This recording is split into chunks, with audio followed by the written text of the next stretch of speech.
بسم الله الرحمن الرحيم إن الحمد لله نحمده ونستعينه ونستغفره ونعوذ بالله من شرور أنفسنا ومن سيئات أعمالنا من يهده الله فلا مضل له ومن يضلل فلا هادي له وأشهد أن لا إله إلا الله وحده لا شريك له وأشهد أن محمدا عبده ورسوله. Assalamu alaikum wa rahmatullahi wa barakatuh. Mirë se po takohemi edhe në këtë udhëtim të radhës të muajit të bekuar të Ramazanit. Elusim Allahun subhanahu wa taala që këto takime t'i bëjë të bereqetshme ashtu siç ja bëu të bereqetshëm muajin e Ramazanit. Elusim Allahun subhanahu wa taala që të pranojë agjërimin ton. Elusim Allahun që të na jap sukses dhe të na jap hise nga ky Ramazan, që të dalim me një hise sa më të madhe, që të dalim me një falje sa më të madhe nga ana e Allahut subhanahu wa taala, edhe të arrijmë shpërblimin e plotë të agjëruesve. Vazhdojmë pra në këto tema të trajtojmë çështje rreth Ramazanit dhe agjërimit. Do të flasim për një ajet i cili po ashtu ajet ka arrin ndërlidhur me ajetet e agjërimit. Në ato ajete në të cilat Allahu na ka treguar se na ka bërë obligim agjërimin, e në mesin e këtyre ajeteve është radhitur edhe ajete në të cilën Allahu thot: "Wa idha sa'alaka 'ibadi 'anni fa inni qarib ujibu da'wata ad-da'i idha da'an falyastajibu li wal yu'minu bi la'allahum yarshudun." Në këtë ajet Allahu thot, pra në mesin e ajeteve të agjërimit e ka pru Allahu që këtë ajet, në të cilin thot: "O ti Muhammed, kur të pyesin ty robët e mi për mua, atëherë të tregoj se me të vërtetë unë jam afër tyre, edhe i përgjigjem lutjes atij që më lutet." Pse Allahu subhanahu wa taala e ka theksuar këtë ajet, apo pse ky ajet ka ardhur në mesin e ajeteve të agjërimit? Unë i përgjigjem lutjes së atij që më lutet, ky ajet ka ardhur në mesin e ajeteve të agjërimit. Dietarët kanë thënë arsyeja pse ky ajet është sjell pikërisht këtu për skaj ajeteve të agjërimit, është sepse nën kuptohet pra se agjëruesi vetëm le të lutet se Allahu do t'i përgjigjet. Për të na treguar se agjëruesi e ka derën e lutjes qelë, e ka derën e pranimit të lutjes qelë, edhe Allahu subhanahu wa taala i ja pranon lutjen atij. Këtë e dëshmojnë edhe hadithet e shumta të pejgamberit alayhi salatu wassalam. E në një prej tyre pejgamberi alayhi salatu wassalam thotë: "Lis-sa'imi da'watun mustajabe." Agjëruesi e ka lutjen të pranuar. Agjëruesi e ka lutjen të pranuar, pra vetëm le të lutet. Mirë, po do të ndalemi pak në shqyrtimin e këtij ajeti, që në fillim të tij Allahu thot: "Wa idha sa'alaka 'ibadi 'anni." Kur të pyesin ty robët e mi për mua, unë jam afër. Sebebi, arsyeja pse ka zbrit ky ajet i Allahut, pra siç e dim, ajetet e Kuranit kanë zbrit gradualisht për 23 vite. Nganjëherë kanë zbrit 2-3 ajete, nganjëherë ka zbrit vetëm një ajet, nganjëherë ka zbrit një sure komplet. Varësisht sipas nevojave që është paraqit, sipas urtësisë së Allahut që Allahu ka dashur me zbrit në atë formë. Dhe ajetet që kanë ardhur kanjëherë kanë sebeb, ose ka ndodhur ndonjë situatë, e për shkak të asaj situate Allahu ka zbrit ajetin për ta sqaruar atë. Ose ka ndodhur ndonjë pyetje, e ka pyet dikush pejgamberin alayhi salatu wasalam për një çështje, e Allahu ja ka zbrit ajetin si përgjigje të asaj pyetje. Dhe është transmetuar se ky ajet ka zbritur me një sebeb. E sebebi është se disa sahabe e kanë pyet pejgamberin alayhi salatu wasalam, njerëz ka thonë: "O i dërguari i Allahut, a është Allahu afër e që ne duhet ta lusim në heshtje me zot e ult, apo Allahu është larg e duhet ta lusim me zot e lart?" Atëherë Allahu ka zbrit ky ajet, ka thonë: "Wa inni qarib", unë jam afër. edhe i përgjigjem lutjes atij që më lutet. Allahu subhanahu wa ta'ala në këtë ajet ka thonë: "Wa idha sa'alaka 'ibadi", kur të pyesin ty robët e mi. Këtu robët e mi ka thonë Allahu. Ja ka përkatësuar vetvetes atij, ka thonë robët janë të mi. E këtu Allahu ka dashur të nderu besimtarët, ka dashur të ngrit, mi respektu të nështruarit e Allahut, edhe ka thonë ata janë robët të mi. Sepse me të vërtetë ata janë robë të Allahut, me të gjitha nënshtrimet, dhe janë robë të Allahut me agjerimin. Sepse janë përgjigjur plotësisht Allahut qysh i ka thirrë ai. Ai i ka thirrë që ta agjerojnë, dhe ata kanë agjeru. Edhe me këtë janë robë të Allahut, edhe Allah ka thonë këta janë robët e mi. Sa i përket robërve të Allahut, në bazë të ajeteve të Kuranit, robët e Allahut janë dy llojesh. Robët e Allahut në mënyrë të përgjithshme, që janë të gjithë njerëzit dhe të gjitha krijesat. Pa marrë parasysh a janë besimtar, a nuk janë besimtar. Krejt janë robët e Allahut, sepse nuk kanë ku me shku. Allahu ka dhënë jetën, Allahu i ka kriju, dhe Allahu a merr jetën, edhe Allahu i furnizon, edhe çdo çështje e tyre është në dorën e Allahut. S'kan ku me ikë. Pa marrë parasysh kush janë ata. Këta janë robët e përgjithshëm. Të gjithë futen, të gjitha krijesat futen në këtë grup, llojin e parë. Robët e Allahut, pra janë nënshtruar me dashje pa dashje. Ata në fund i dorëzohen Allahut subhanahu wa ta'ala. Dhe lloji i dytë janë robët e Allahut, robët e veçantë. Robët e veçantë të Allahut janë ata besimtarët, të cilët janë nështruar Allahut me vullnet, të cilët janë nështruar Allahut me zemër, edhe i kanë besu Allahut, edhe janë nështruar çdo urdhri të Allahut. Edhe këta janë robët e Allahut, të cilët Allahu subhanahu wa ta'ala i lavdron, edhe këta janë robët e Allahut, të cilët Allahu i ka për qëllim në këtë ajet, kur të pyesin ty robët e mi. Pse e kanë arritë ata këtë situatë? Që Allahu të thëtë për ta, kur ata robët e mi të pyesin, unë jam afër, i përgjigjem lutësit, kur ai më lutet. Është një hadith kutsi që theksohet shpesh edhe përmendet shpesh, i cili në shpjegon shumë qartë këtë ajet. Që ata e kanë arritë pra robërit e Allahut, robërit e veçantë të Allahut, pra të cilët janë nështruar Allahut me dashuri, janë nështruar me vullnet, edhe adhurojnë Allahun, edhe Allahu subhanahu wa ta'ala i do ata, edhe Allahu është afër tyre me ndihmën e tij edhe me përgjigjen e lutjes. Në këtë hadith kutsi, Allahu subhanahu wa ta'ala thotë: "Wa ma taqarraba ilayya 'abdi bi shay'in ahabba ilayya mimma aftaradtuhu 'alayhi." Allahu thotë me të vërtetë robi im mos së tepër mi afrohet te une me ato vepra që une ja kam bërë farz. Allahu në tregon se robërit e Allahut afrohen te Allahu edhe janë afër e Allahut me farze, me ato vepra që Allahu i ka bërë obligim. Kjo është afërsia që robi e bën mes tij edhe mes Allahut. Sa më i përpikt që robi i Allahut është në farze, ai është më afër Allahut. Dhe më thënë, këtu e shofim se me të vërtet kush quhet i afërt i Allahut. Kush quhet i dashur i Allahut. Kush janë ata që quhen evliat të Allahut. Evliat të Allahut pra nuk janë ata që janë me parulla, nuk janë ata me pretendime të kota, nuk janë ata që me veshjet caktuara që veshen edhe konsiderohen që janë evlia. Jo, evliat të Allahut janë ata që i kryjnë farzet. Allahu kështu i ka quajtur. Ka thonë, ka shmarë një evliat të amen, Allahu ka thonë, unë do t'i shpadi luft ati. Edhe robi im ka thonë, mësë të tepër me afrohet të unë me farze. Po pastaj në im, Allahu thotë, me të vërtetë robi im e shton afërsin me mua, duke kry nafilet.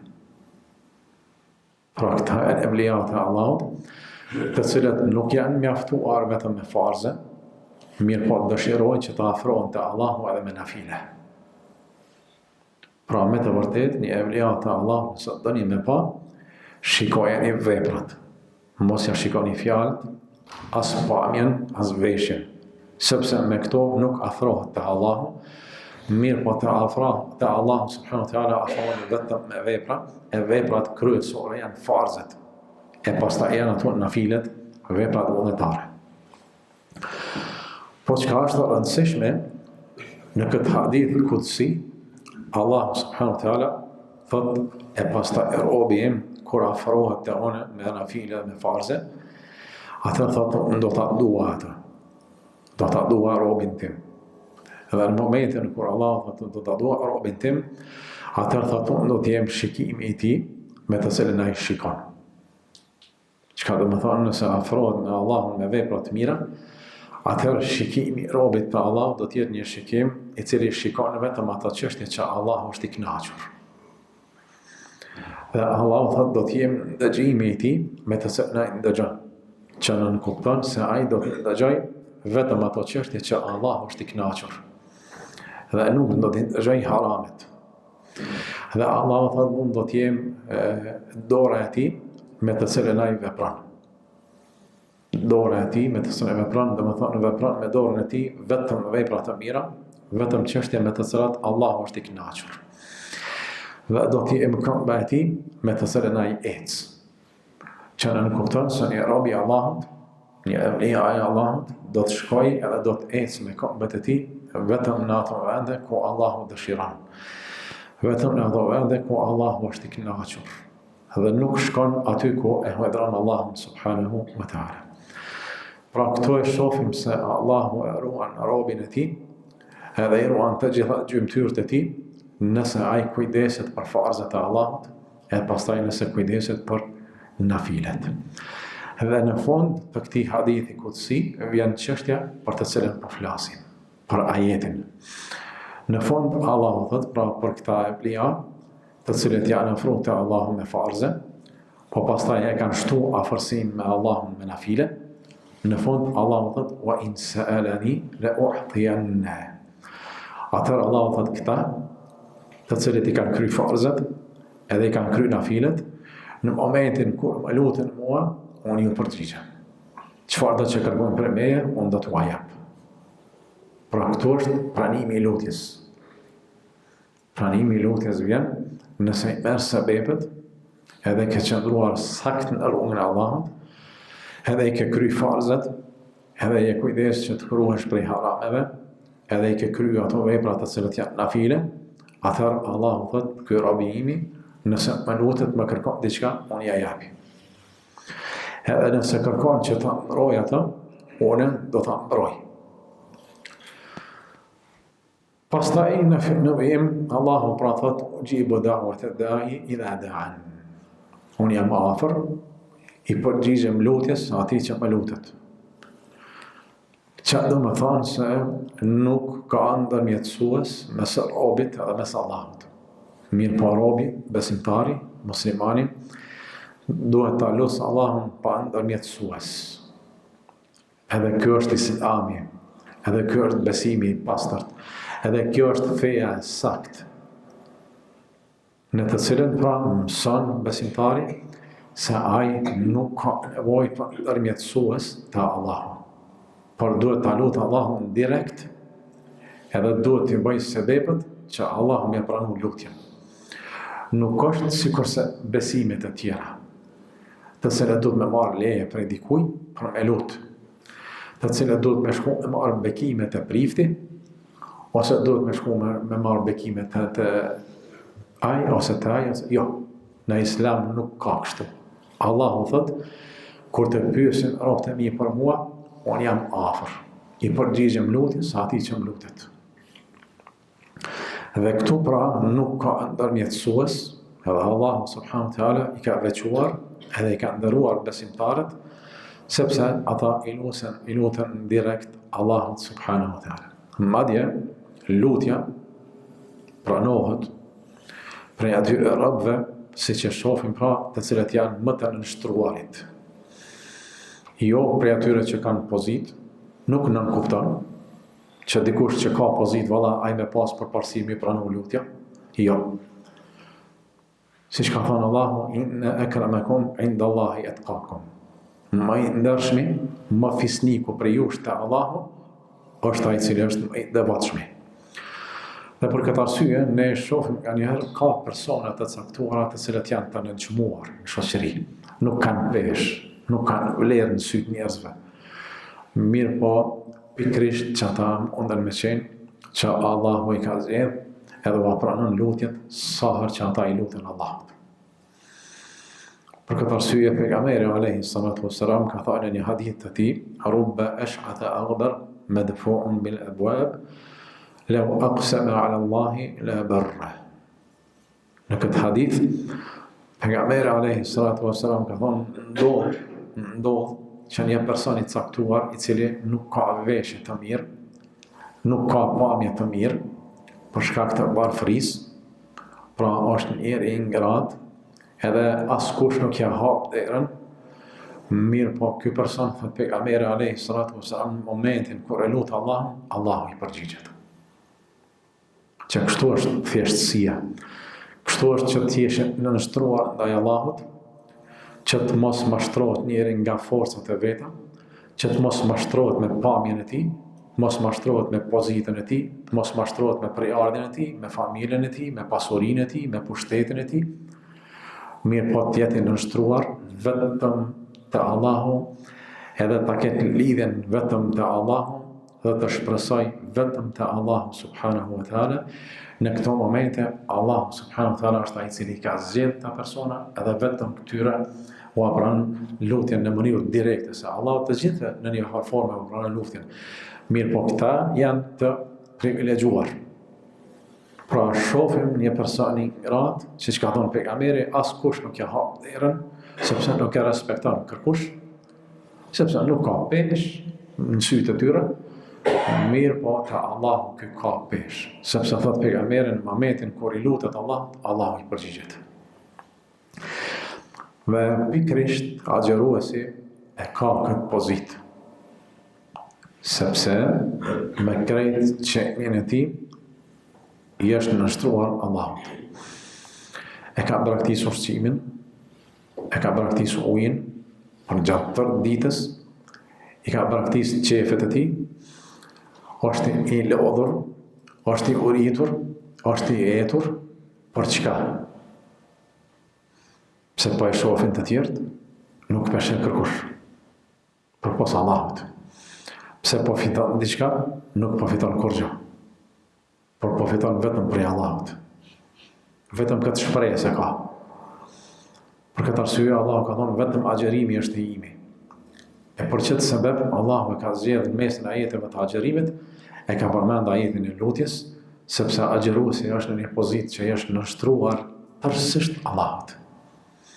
Pra mendoj ka braktisur ushqimin, çështjen me të cilën nuk mund me mbijetu.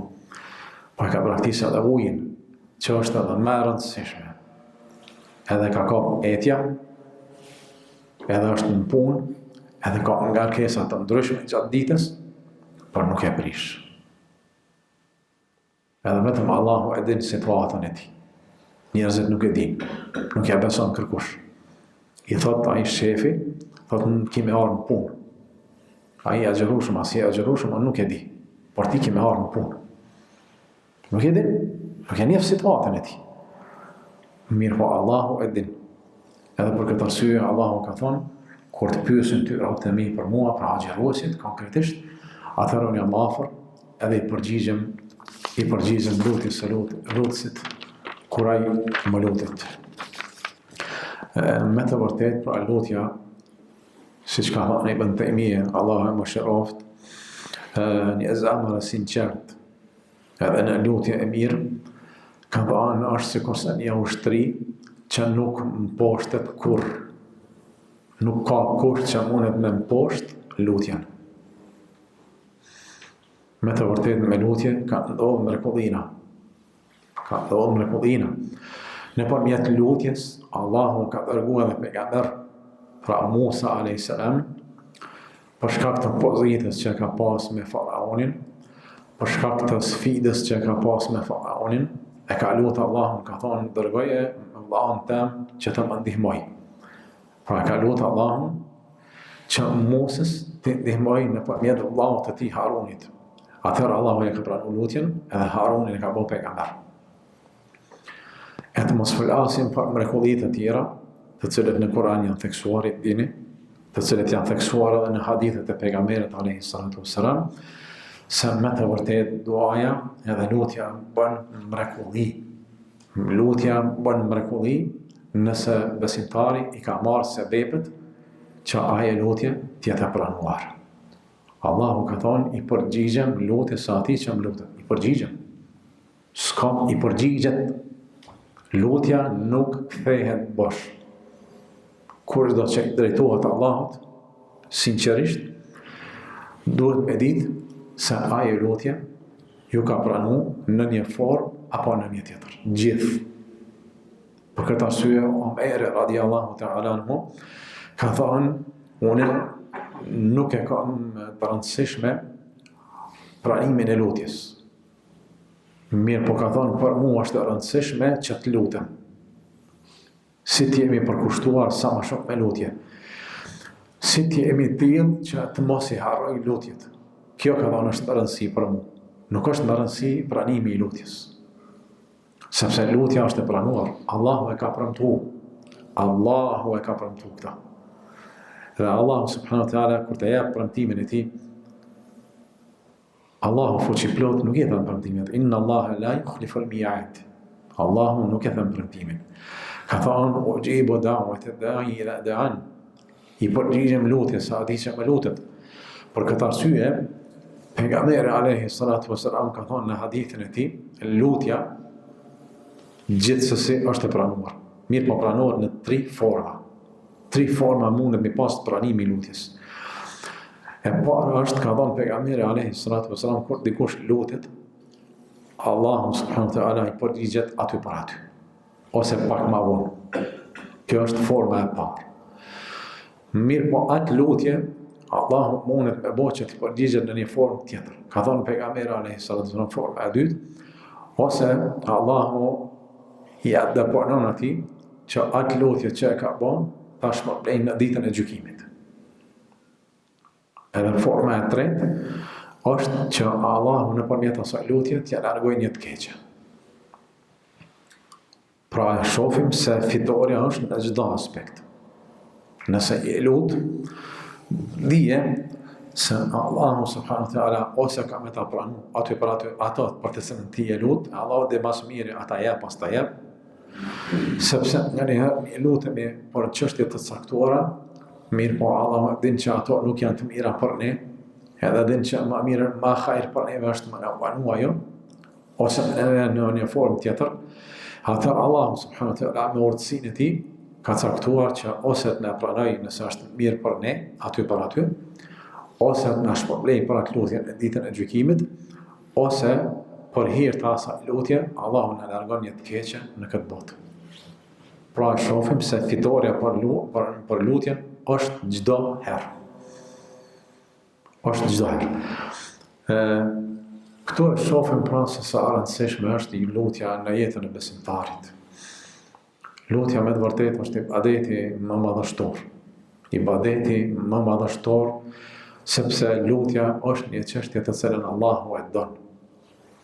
Për shkak se në lutje besimtari e parul veten plotësisht para Allahut. Edhe Allahu këtë situatë don. Edhe për këtë arsye Allahu i shpërblen robërit e tij, ata të cilët luten. Madje ka thënë pejgamberi në hadithin e tij, ai person i cili nuk lutet, Allahu hidhrohet prej tij. Subhanallah. Me të vërtetë Allahu hidhrohet për robën e tij i cili nuk i lutet Allahut. Nëse e shohim të krijesat, nuk është çështja ashtu. Krijesës sa më shumë i lutes, aq më shumë e nervozon, edhe aq më shumë e lodh dhe mërzit. Mirë po të krijuesi të Allahu fuqiplot, çështja është ndryshe. Pejgamberi pra ka thonë, nëse nuk i luteni Allahut, Allahu hidhrohet. Sepse lutja është një çështje të cilën Allahu e don. E kërkon prej nesh, lutuni. Madje në ajetin tjetër ka thënë wa qala rabbukum ud'uni astajib lakum. Në formë urdhërore, Allahu ka thënë në këtë ajet, lutuni mua sepse unë ju përgjigjem. Pra ka kërkuar prej ne që t'i lutem. Për këtë arsye, nga ky ajet mësojmë të ndërvazën që duhet të edukohemi sa më shumë që lutjet të mos i braktisim në asnjë çast. Si e braktis lutjen kur ne kemi nevojë për Allahun subhanahu wa taala në çdo situatë. Nëse kemi braktis lutjen, atëherë të kush më mbështet. Nëse nuk kemi ata që lutemi shpesh për çdo gjë, atëherë si e veprojmë? Kush është ai që nuk mundet të na ndihmojë përpas Allahut? Nëse kemi braktis lutjet, ku më shku? Te krijesat? Pra besimtari duhet me shehni shoqëruar gjatë tërë kohës me gjithë qenien e tij në lutje. Sepse çështja e tij fillim e mbarim është në dorën e Allahut. Edhe pejgamberi alayhi salatu wasalam ka thënë çështja e cila më së shumti e ndryshon edhe shtyn kaderin është lutja.